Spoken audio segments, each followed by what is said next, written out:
Hello everyone, good evening. कसे आहात सगळे? तर आज आम्ही फुल फॅमिली निघालो होतो गगनबावड्याला. दादा पण 9 महिन्याने आला होता आणि छोटी बहीण आणि दीदी पण आली होती. तर प्लॅन केलं की कुठेतरी फिरायला जायचं.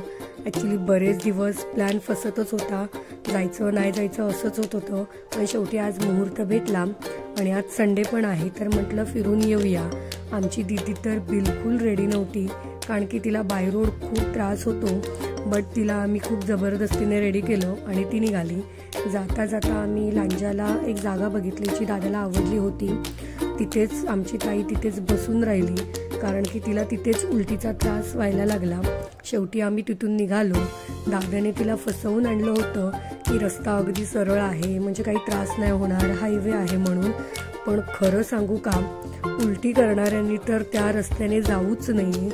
इतकी वळणं आहेत आणि इतकी भयानक वळणं आहेत. आमची ताई वळणांवर उलट्या करत होती. आम्ही तिला कशी तरी घेऊन आलोय. अक्षरशः एका ठिकाणी तर ती अशी बसली की ती उठतच नव्हती, म्हणजे आम्हीच घाबरलो. त्यामुळे उलटी करणाऱ्याने तरी त्या रस्त्याला जाऊच नाही. बट आम्ही खूप स्ट्रगल करून इथे आम्ही पोचलो.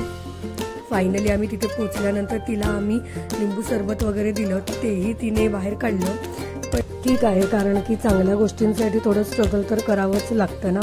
मग फायनली आम्ही तिथे मठाजवळ पोहोचल्यानंतर जेव्हा आम्ही बघितलं तर बापरे, म्हणजे एकदम आकाशाला टेकल्यासारखं वाटत होतं.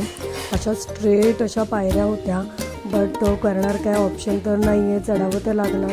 इतकं डोक्यावर ऊन, इतकं ट्रॅव्हलिंग करून आलो आणि इतकं म्हणजे स्टेअर चढायचे म्हटल्यावर आमचं डोकं आधीच तिथे गरगरायला लागलं. पण काय करणार, सगळे आता एकमेकांचे हात धरून आम्ही चढायला सुरुवात केली वर.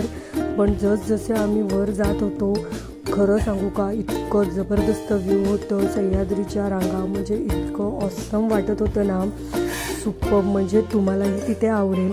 इतकं स्ट्रगल करून गेल्याचं काहीतरी आम्हाला फळ मिळाल्यासारखं आम्हाला झालं आणि खरंच खूप आम्हाला आवडलं. एकदम गारवा असा होता वर गेल्यानंतर.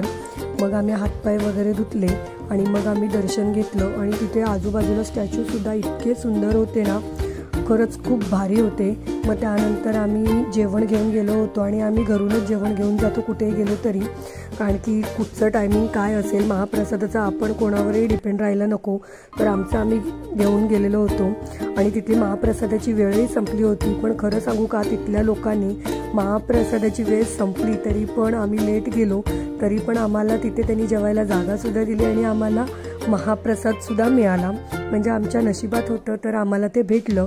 मग आम्ही तिथे मस्त जेवल्यानंतर खरबूज वगैरे आम्ही खाल्लं, गारवा म्हणून, म्हणजे पोटाला थोडा आधार एवढ्या उन्हातून मिळावा म्हणून.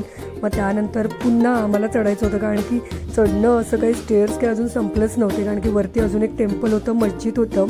पुन्हा आम्ही तिथे टेम्पलमध्ये पाय वगैरे पडलो.